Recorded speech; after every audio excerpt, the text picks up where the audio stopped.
Olá, colecionadores e seguidores do canal Coisa de Colecionador. Mais um videozinho da nossa série As Séries Intermináveis. As séries que insistem em não morrer. Ou as séries imortais. São aquelas séries, gente, que é incrível a vitalidade que elas têm, a força que elas têm para viver se revivendo, se recriando. É impressionante isso, como não saem do inconsciente coletivo e toda hora tem uma tentativa nova de ressuscitar o sucesso da série original. A série que eu estou falando aqui agora, hoje, que eu vou falar agora aqui hoje para vocês, é essa aqui, né? Que é aqui, aliás, eu não trouxe, tá faltando aqui um, eu não trouxe um aqui. Bom, Jornada nas Estrelas. Esse daqui é um box compacto com todos os longa-metragens que foram feitos depois do final da série original, tá? Isso aqui é quase tudo anos 80, anos 90, final dos anos 80, anos 90, tá? Aqui tem Jornada nas Estrelas, o filme, que eu vou procurar a data dele agora aqui. Ele é de... Não vou achar a data aqui de propósito. 1979, achei. 1979, Jornada nas Estrelas, o filme, o primeiro longa-metragem do cinema. Depois você tem o famoso A Ira de Khan. A Ira de Khan, que é de 1982. Depois, A Procura de Spock, de 1984. Depois, 1986, saiu A Volta para Casa, que aliás é um filme muito legal. Volta para Casa. Aliás, até aí todos eles eram muito legais, tá, gente? Depois você tem aqui A Última Fronteira, de 1988, ou 89. Tá? Depois, A Terra Desconhecida. A Terra Desconhecida também, de 1991. E, finalmente, A Reunião da Cúpula, que na verdade aqui não é um filme, é meramente, um bate-papo entre os atores principais das séries mais famosas, que é a série original, Star Trek, e a nova geração, The Next Generation, né? Que saiu logo depois não, né? Lá nos anos 80 foi criada a nova geração, tá? Além disso, logicamente, eu tenho, só que eu infelizmente não trouxe aqui agora, o Blu-ray com a série original completa, que é bem legal, é muito bacana.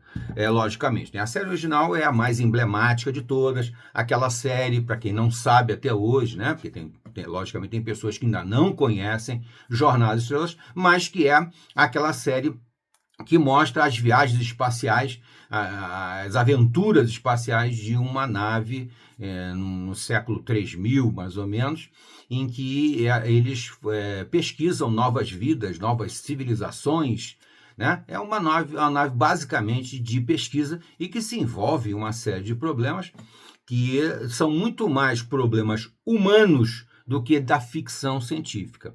O grande prodígio de Jornada nas Estrelas, a série, a original, lá dos anos 60, né? Lembrando aqui, a nave Star Trek, a nave Enterprise dos anos 60, se eu não me engano é 66, 67, 68, se eu não me engano são só 3 anos.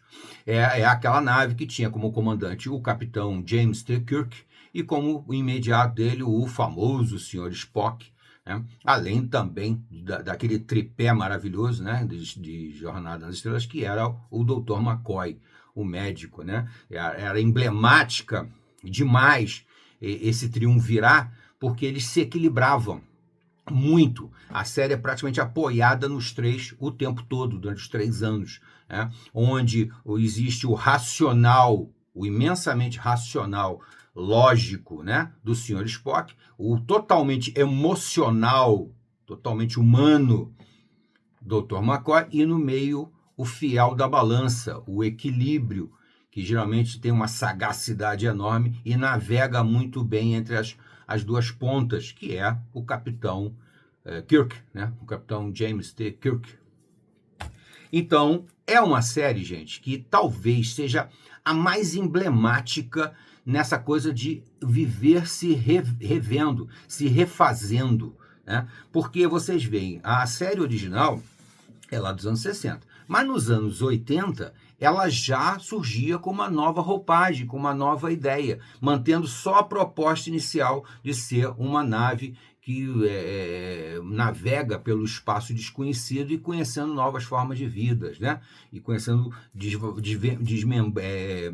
desvelando, né? Novos mistérios, tal, não sei o que. É realmente uma série excepcional na essência dela, na primeira série, que equilibrava muito bem a coisa da ficção científica com os dramas humanos. Na verdade, mais ou menos, eu até faço uma leve comparação com Além da Imaginação, que usava temas de terror, de mistério, para contar dramas humanos, né? Debater ideologia, debater política, debater economia, debater temas muito humanos. A jornalista da série original fazia a mesmíssima coisa. A ficção científica é meramente um pano de fundo, um cenário para eles debaterem outros valores da personalidade humana, da psique humana, da psicologia humana. Isso era a grande sacada da série na época. Então, nos anos 80, surge então a nova versão, né, que seria The Next Generation, né, a nova geração de Star Trek, né? Star Trek, The Next Generation, que vem, na verdade, com uma equipe completamente nova, que não tem praticamente nenhum paralelo com a antiga, não tem absolutamente nada a ver.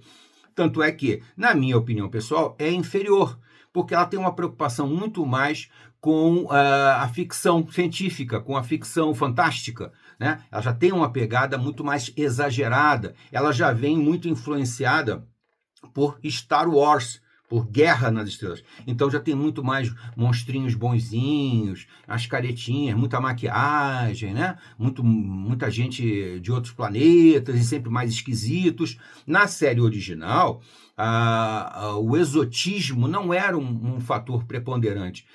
Quase todas as populações que eles conheciam pelo mundo tinham um aspecto humano. Basicamente, eram humanoides, não tinham muita diferença. Já no Next Generation, aí já invade muito mais essa coisa do extraterrestre, já vem com uma influência muito grande dos filmes que foram feitos no final dos anos 70 e nos anos 80, o próprio ET, né? que também já influencia, essa coisa toda. Né?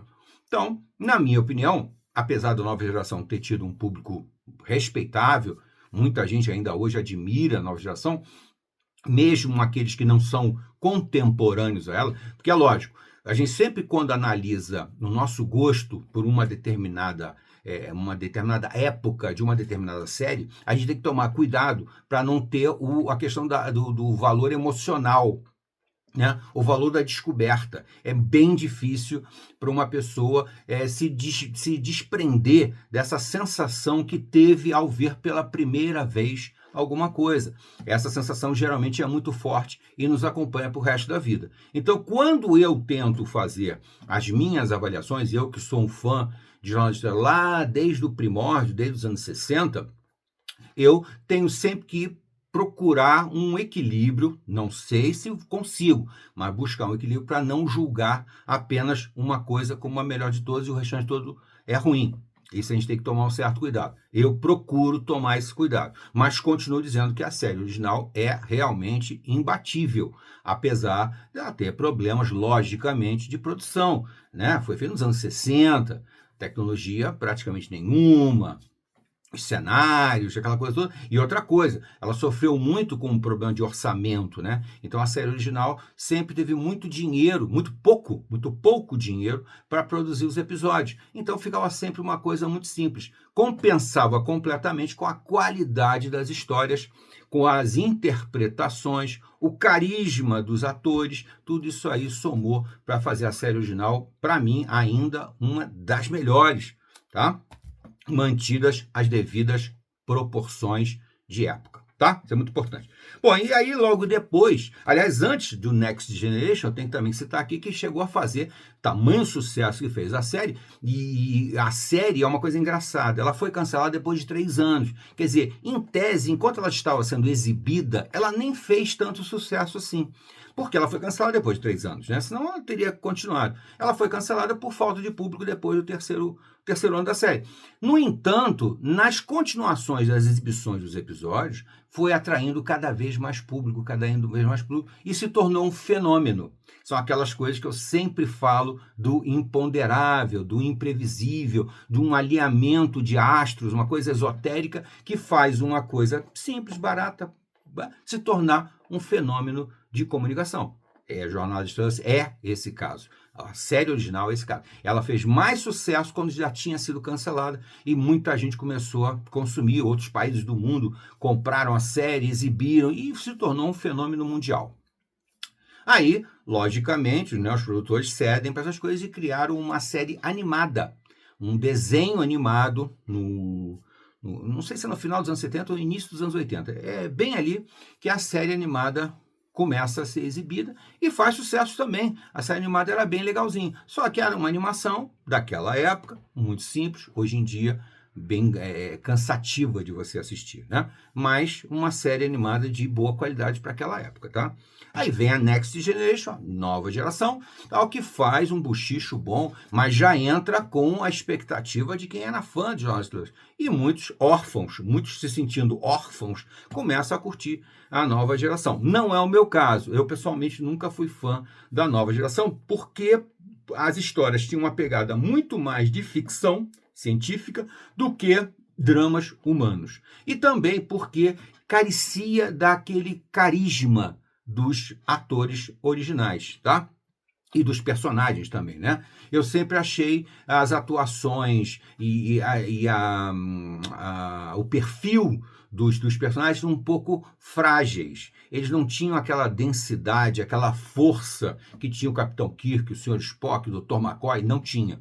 O Capitão Picard, um bom ator, eu adoro aquele ator, acho ele muito bom mesmo, mas o personagem dele sempre, o capitão dele sempre me pareceu um capitão meio frágil, meio inseguro, meio sempre ficando na dúvida das decisões dele, e eu acho que é porque ele já enviesa um pouco para aquela coisa da tolerância, do excesso de bondade, que o Capitão Kirk não era tanto assim, ele era um pouco mais equilibrado, às vezes tomava umas decisões mais duras, mais necessárias, né?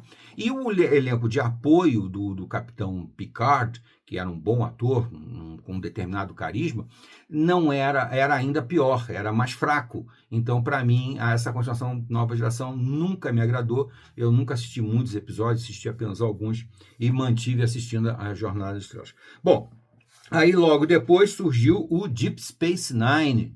Deep Space Nine. E aí vem uma série de filhotes, gente, que praticamente não teve relevância nenhuma.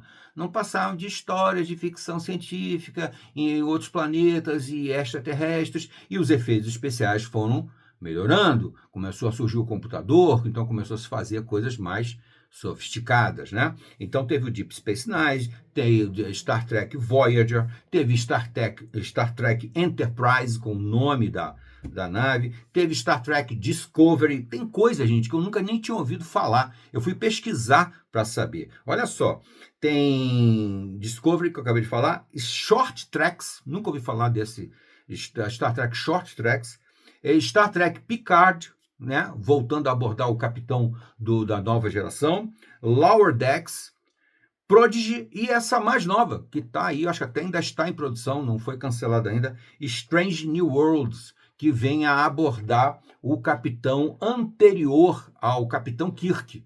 Antes do Capitão Kirk já havia o capitão... Oh, meu Deus, agora vou esquecer o nome dele aqui.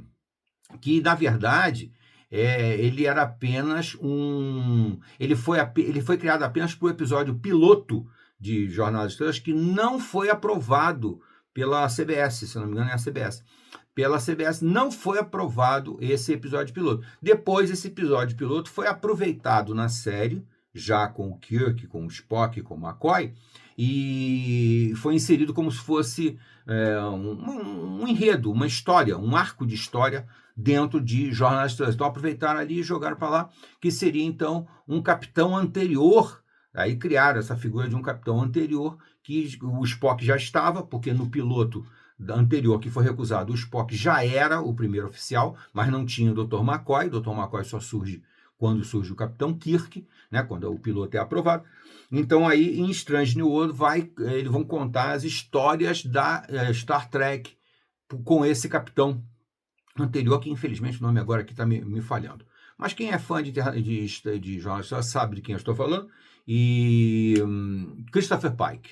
O capitão Christopher Pike, lembrei agora, o capitão Christopher Pike seria o capitão anterior da nave Enterprise, antes do capitão Kirk assumir o comando na nave, tá? Então, aí em Strange New World, que está em produção, eu já assisti alguns episódios, até achei interessante, um pouco acima da média, não tem, mais uma vez, aquela pegada da série original, pelos mesmos problemas, basicamente, né? Porque tem uma preocupação muito grande com mostrar ambientes estranhos e muita ciência, muita ficção científica, e esquecem de abordar mais os dramas humanos. Porém, eu tenho que confessar que essa Strange New World me parece um pouco mais preocupada com essas abordagens, abordar mais os personagens, seus dramas pessoais, os seus envolvimentos, né? Não só dentro da tripulação, mas também fora da tripulação, construir mais personalidades, tá? Isso é muito mais importante do que você ficar contando aventurazinha de outros planetas, de outras naves, cada vez mais sofisticadas, tal. Lógico, hoje em dia os efeitos especiais são excelentes, né? Não fazem mais do que a obrigação de serem excelentes. Ruim é quando você vê um filme 2020 e que os efeitos especiais são toscos. Aí você diz, pelo amor de Deus, né? Desiste, né? Vai para casa, né?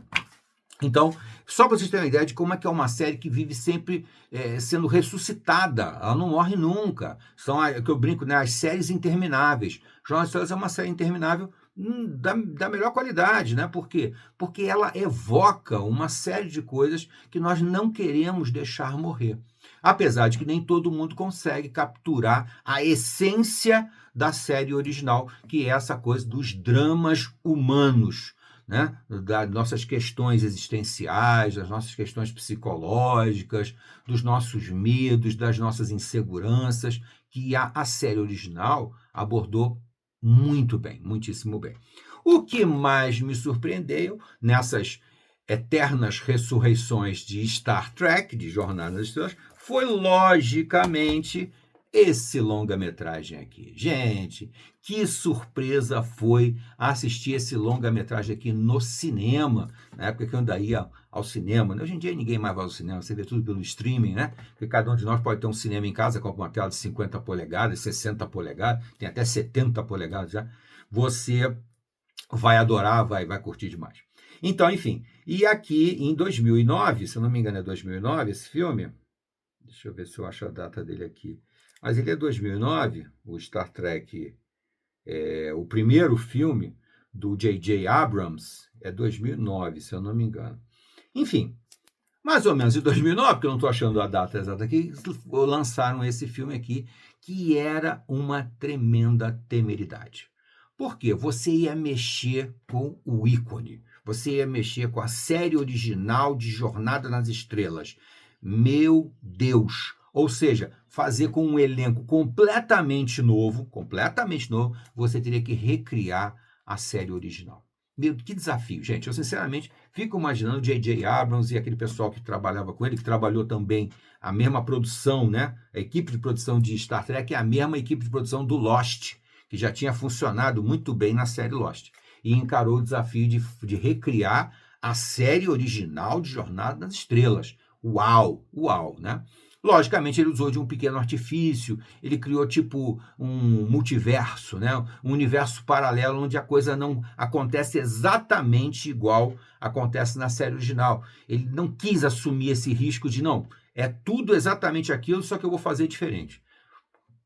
Complicado isso, né? Então ele fez uma pegada extraordinária, sinceramente, um trabalho brilhante, tanto na área da ficção científica, sem perder a pegada do drama humano, que é o mais difícil, na minha opinião. Porque fazer a ficção científica nem é tão difícil assim. Tem muitas fontes de informação aí, tem muitas referências ótimas, que você pode escrever histórias, milhares de histórias de ficção científica. Agora, você trazer a ficção científica com o pano de fundo para o drama humano, para o confronto de ideias, o confronto de personalidades, aí realmente é um desafio muito difícil. Ainda por cima, quando você tem atrás de você uma série que funcionou, que deu certo, que é reverenciada por todo mundo, né? Todo mundo que curte esse tipo de gênero, esse gênero, reverencia a Jornada das Estrelas, a série original. Então o desafio dele foi gigantesco quando lançou esse primeiro filme aqui, que é absolutamente incrível, que reconta a origem de Star Trek. Então ele também foi corajoso e arrojado, porque ele contou o que nunca foi contado na série original. Ele contou a origem. Na série original, você já parte da equipe formada, já está lá o Capitão Kirk, o senhor Spock, o Dr. McCoy, está todo mundo ali, logo no primeiro ano da série, não nos primeiros capítulos, mas logo no primeiro ano da série, e daí começa o desenvolvimento, ele vai construindo os personagens conforme os episódios vão acontecendo. Aqui não. Aqui ele volta no tempo, ele volta para a infância do Capitão Kirk, do Sr. Spock. É absolutamente sensacional, não decepcionou em nada, ainda acrescentou uma série de camadas à série original. Porra, isso é incrível, gente. Isso é motivo para muitos aplausos. Sem perder nada. Aqui tem ação, aqui tem aventura, aqui tem ficção científica, aqui tem mistério, aqui tem suspense, aqui tem drama, aqui tem romance, tem tudo. Como eu costumo dizer para vocês, não existe um gênero único para você definir um filme. Todo bom filme tem todos os gêneros juntos. Tem comédia aqui, tem comédia. Tem comédia, esqueci de falar. Tem comédia também. Tem momentos hilários aqui, né?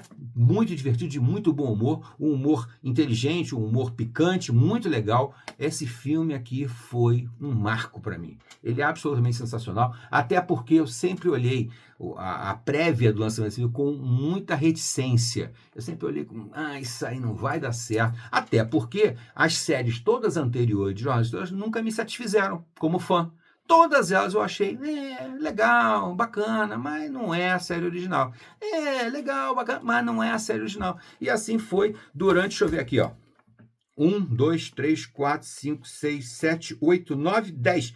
10 filhotes da série original. 10 filhotes não me agradaram. E aí, de repente, surge aqui Star Trek The Movie também, né? Star Trek não tinha um segundo nome, mas é um filme absolutamente sensacional. E no esteio dessa, na sequência desse sucesso extraordinário, que foi o primeiro filme, veio então Into the Darkness, que eu tenho até aqui, eu tenho até dois aqui. Eu tenho um Blu-ray 4K, uma imagem absurda, e aqui eu guardei esse aqui, que é um 3D, que foi o primeiro a sair. Um Blu-ray 3D que tem a capinha, né, que eles chamam de tridimensional, né, sei lá o que. Bom, enfim, com a nave aqui. A capinha é bacana.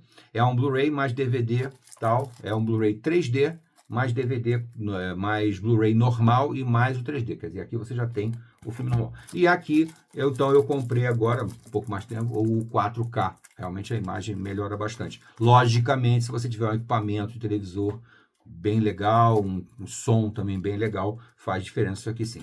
E esse filme mantém aquele ambiente, aquele clima, aquela pegada do primeiro filme. O segundo filme, Into the Darkness, né?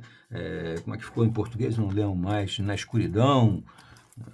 Não me lembro como é que é o título em português. Enfim, ele consegue manter exatamente aquele mesmo clima, com todos aqueles elementos, com todos aqueles gêneros de filmes embutido em um filme só, que era uma marca da série original. Ter comédia, ter ficção científica, lógico, né? Drama, lógico. Romance, sempre. Um pouco de comédia, muita aventura, muita ação. Tudo isso aí ele conseguiu manter no segundo filme. J.J. Abrams fez um negócio extraordinário e foi revisitar o passado da série original. Ele sabia que dentro da série original tinha todos os elementos que ele precisava para fazer um grande sucesso.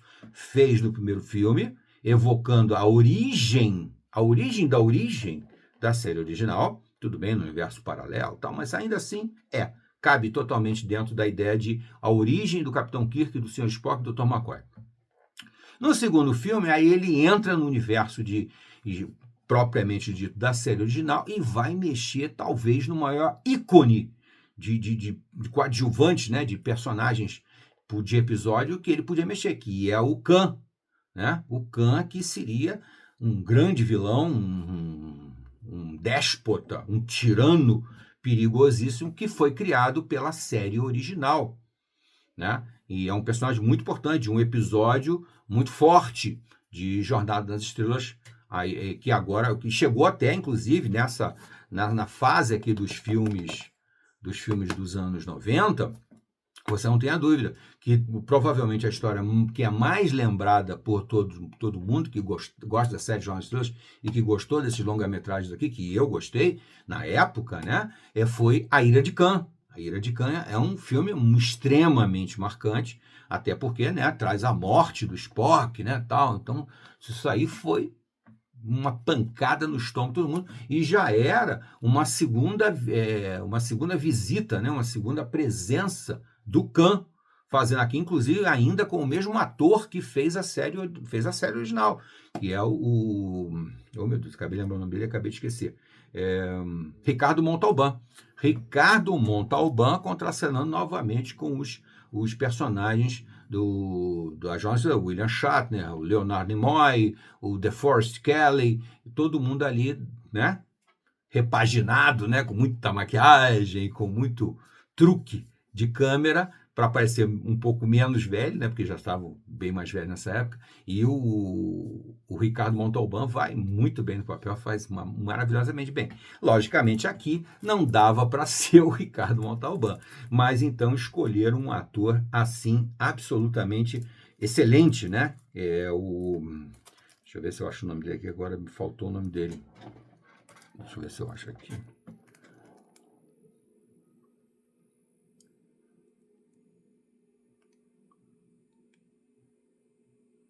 Não vou ter o nome dele aqui. É o Benedict Cumberbatch. O Benedict Cumberbatch que entra, que tinha feito o Doutor Estranho, né? Que fez o Doutor Estranho na Marvel. O Benedict Cumberbatch vem fazendo aqui Cumberbatch, né? Ele vem aqui fazendo o Khan muito bem também, extraordinário. Eu fiquei extasiado com essa continuação aqui de Jornada nas Estrelas e ainda é, para mim, o melhor exemplo de uma história que pode ser recriada. Porque aqui, nos filmes dos anos 90, você tem, na verdade, a equipe original que continua, de certa forma, assim, a história, né? Aqui no primeiro filme, você tem apenas o reagrupamento deles, que a ideia é simplesmente que passou o tempo e todos eles estão mais velhos, nem todos estão ainda operando na Enterprise, né? O Capitão Kirk já é almirante e tal, é uma ideia muito legal, uma belíssima continuação, mas o primeiro filme é só uma reunião, ainda é um pouco mais frágil, digamos assim. Mas aí o segundo filme já entra com a pancada forte, que é A Ira de Khan, e continua, que praticamente é a primeira e segunda parte, né? Depois A Procura de Spock, terceiro filme, e depois um filme que, na minha opinião, é muito bom, que é esse De Volta para Casa, porque ele ressuscita aquela essência, aquela alma da série original de Jornada nas Estrelas. Então, é muito legal essa coleção.